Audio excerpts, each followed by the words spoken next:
há uma observação que precisa ser feita aqui. Quando se fala em greve nacional, o conceito de uma greve nacional é exatamente o que a expressão indica. Ela é de todos, ela é ampla, ela é um grande leque de adesões. Ela vai das siderúrgicas, das metalúrgicas, passa pelas petroleiras, passa pelos bancos, passa pelos transportes, passa pelos aviões. É nacional, é a indicação de que um país inteiro aderiu a uma determinada bandeira, a uma determinada questão e se mobiliza em greve para que esta bandeira possa ser levada ao ponto mais alto e com as maiores consequências possíveis. Esta não é uma greve nacional nesse sentido. Esta é uma greve predominantemente de servidores públicos em várias categorias. São servidores municipais, servidores estaduais, servidores de órgãos federais. A adesão de setores da iniciativa privada, de trabalhadores da iniciativa privada a esse movimento, se dá muito mais pela impossibilidade dessas pessoas irem trabalhar pela falta de transporte do que propriamente por terem aderido, por terem comprado, por terem assinado embaixo a lista de reivindicações colocadas pelos grevistas. Portanto, não é o que se possa chamar de adesão, como eu chamei, é uma adesão compulsória. O cara está impedido de trabalhar porque não tem meios para se deslocar e aí você dá a impressão de que você tem uma paralisação nacional. Uma pessoa que para porque está em greve é diferente de uma pessoa que para porque não tem como se deslocar. Então não tem essa dimensão de uma greve nacional com adesão da população ao que está acontecendo hoje. Mais uma vez, o que nós temos são os setores públicos fortemente aparelhados, fortemente politizados, fortemente sindicalizados, centralizados, etc. e tal, e para os quais as consequências de parar ou trabalhar são mais ou menos as mesmas, nenhuma, objetivamente nenhuma. Vejam que aqui em São Paulo, por exemplo, o metrô está parado, mas tem uma linha do metrô que está funcionando normalmente, é a única linha privada de São Paulo. Então, como assim? Quer dizer que toda a lista de argumentos profundos, sensíveis, as cláusulas pétreas da manifestação só soam familiares ou palatáveis a um determinado tipo de ouvido, a um determinado tipo de brasileiro, a um determinado tipo de cidadão? E que cidadão é esse? O que o caracteriza? Ele é basicamente um servidor público. Ele é basicamente a figura que compõe o corpo do Estado brasileiro, com todas as características que isso envolve. A principal delas é não responder por seus atos absolutamente em momento algum, seja qual for a atitude que ele tome. Hoje, quem está sem aluno na escola, sem filho na escola, não está necessariamente a favor ou contra a reforma da Previdência, a favor ou contra a reforma trabalhista. Quem está sem filho na escola está apenas sem filho na escola, enfrentando um dia infernal na sua rotina. Porque além de não poder levar o filho para a escola porque a escola não está funcionando, estamos nos referindo basicamente às escolas públicas, ele também não pode ir para o trabalho dele, que também não está em greve, porque não aderiu à greve, porque não é do setor público. Então, parar com esse negócio de chamar isso de greve nacional. Greve nacional não é. É uma greve de servidores públicos, predominantemente, quase que exclusivamente, em vários pontos do país, de forma fragmentada, e mexendo com setores que são estratégicos para o deslocamento das pessoas. Você faz, como estamos vendo agora nas imagens do Café com Jornal, um bloqueio de uma rodovia com 50 pessoas, e com 50 pessoas interrompe o trânsito por onde estão passando 50 mil. Qual é o tamanho da manifestação? 50 mil e 50 ou só 50, impondo sua vontade a 50 mil? O que se vê nesse tipo de coisa é isso. Você faz uma greve de metrô, deixa de atender 2 milhões de pessoas e dá a impressão de que fez um movimento de massa que envolveu unanimemente 2 milhões de pessoas. Passa a ideia, ou assimila a ideia completamente idiota de que você mobilizou 2 milhões de pessoas. Não, você imobilizou 2 milhões de pessoas. Então, ao longo da programação, nós vamos passar aqui as informações, detalhar aí estado por estado, em todo o Brasil, desta greve setorial, desta greve de servidores públicos em vários setores, com algumas adesões do setor privado, mas bem fragmentadas.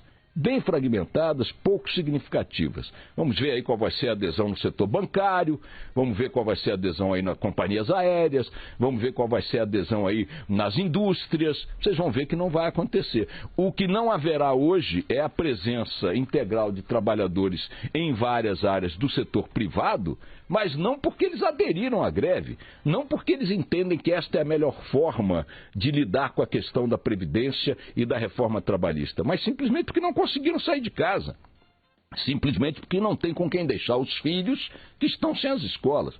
Ah, você está contra os protestos que criticam a reforma da Previdência e a reforma trabalhista? Eu não estou contra, só estou dizendo o seguinte, quer dar uma demonstração de repúdio nacional para valer, para qualquer coisa, inclusive a reforma trabalhista e da Previdência, convoca uma manifestação para domingo e vê qual é a adesão.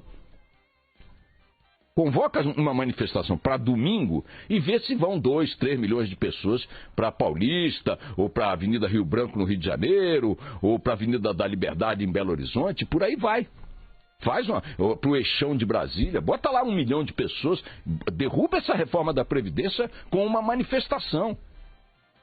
Derruba essa reforma trabalhista com uma manifestação de massa, com uma demonstração de apoio popular a essas bandeiras, e não com essa malandragem que é recorrente de bloquear pontos estratégicos e serviços estratégicos para imobilizar, sitiar a população brasileira, como se ela fosse favorável, ou até mesmo contrária àquilo que você está fazendo.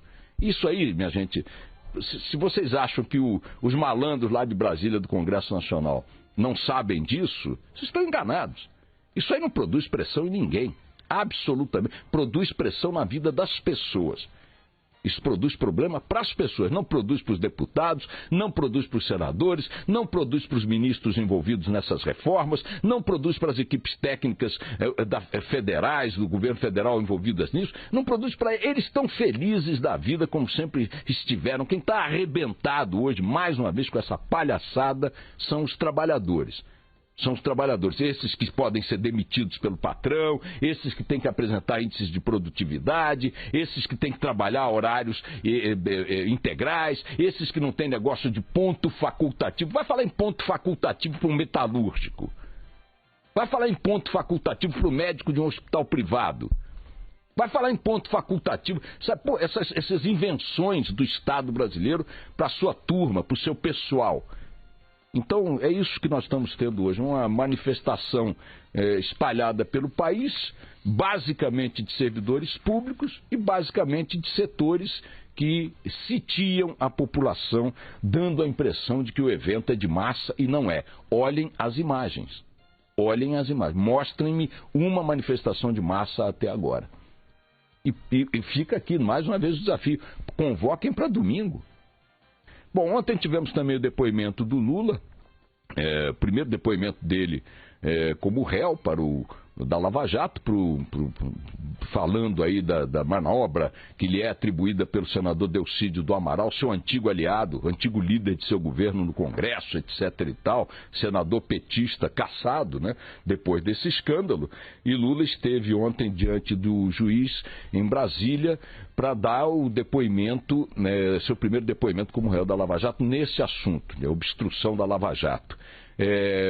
Eu já dei vários depoimentos em juízo, já respondo e respondi a mais de 100 processos ao longo da minha vida profissional. E eu me lembro que toda vez que eu tentava fazer algum tipo de colocação perante o juiz nos depoimentos, ele não me deixava, porque ele dizia, voltemos à questão que eu lhe perguntei, voltemos à questão que o senhor está abordando. Isto não consta do processo, isto não está em foco na discussão. Em outras palavras, jamais em dezenas de processos aos quais respondi, talvez mais de 100, não me lembro aí o número, pouco importa, eu nunca pude fazer uma espécie de sustentação de defesa. O depoimento é tomado para obter informações negativas ou afirmativas, novos dados, etc. e tal. E o que o Lula fez ontem perante esse juiz foi um gigantesco discurso. Eu não estou dizendo que Lula é culpado, nem estou dizendo que Lula é inocente. Estou dizendo que esse depoimento de ontem não valeu para porra nenhuma em relação à apuração.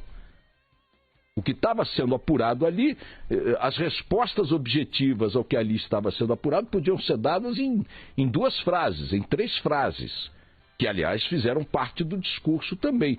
Mas eu confesso a vocês que ontem, quando o Jornal da Band preparou a edição desse assunto para a edição de ontem à noite, e eu vi que tudo eram trechos de um discurso de autodefesa do Lula, não se poderia esperar outra coisa dele, mas poderia se esperar outra coisa do juiz.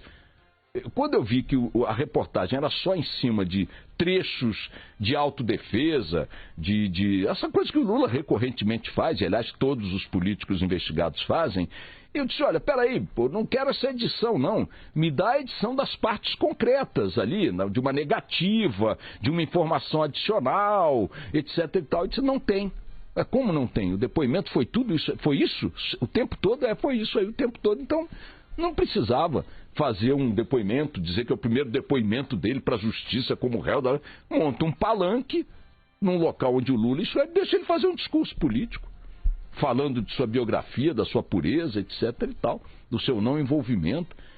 Achei muito estranha a forma como essa tomada de depoimento foi conduzida ontem. E finalmente saiu aí a lista do Janot, a temida lista do Janot, etc e tal.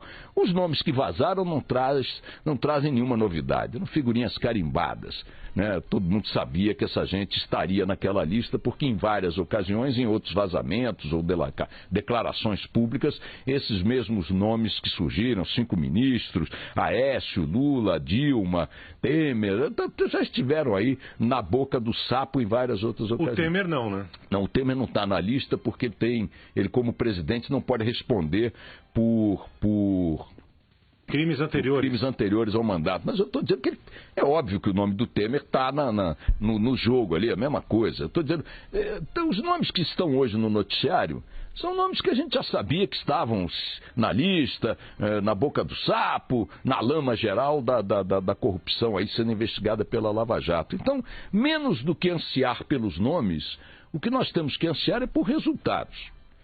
A Lava Jato está às vésperas de completar seu 3º aniversário, com o maior conjunto de ações já realizadas contra a corrupção nesta nossa república, um dos maiores conjuntos do mundo. Ela tem uma importantíssima efeito didático, simbólico, né, e tudo mais, ninguém nega isso, né? Jamais se levou para a cadeia tanto figurão, tanto tubarão e tal, mas agora é preciso que a gente espere pela sua efetividade. Efetividade é tirar a liberdade, tirar o patrimônio e acabar com o projeto político dos culpados. Até agora isso não aconteceu, ou aconteceu de forma muito suave em relação aos empresários presos. Vejam que o Odebrecht já deve sair da cadeia no final do ano que vem, e foi o empresário mais volumoso envolvido na história. Outros delatores da Petrobras estão em casas de veraneio, em casas de praia, alguns com tornozeleirinhas, outros sem tornozeleirinha, curtindo suas piscinas, suas quadras de tênis, com penas pequenininhas, etc e tal. E olha, vamos esperar aí agora que está na hora dessa gente bronzeada mostrar seu valor. A sociedade brasileira aplaude a Lava Jato, aplaude o que ela fez e tal, mas pancada no lombo dessa gente ainda não teve. A primeira lista de Janot é de 2015 e até agora não produziu consequência nenhuma. Nenhuma condenação resultou da primeira lista do Janot. Sei lá quando esta segunda lista, muito maior, muito mais complexa, produzirá os primeiros resultados objetivos, e se esses resultados objetivos criarão penas exemplares, punições exemplares, ou manterão o padrão que vem sendo feito aqui de brincadeirinhas judiciais, 2 anos e meio, prisão domiciliar, tornozeleira, cara, não sei o que. Isso aí é pouco porque essa gente aprontou. Vamos aguardar, ansiosos, né, na expectativa do que virá por aí. Toca o barco.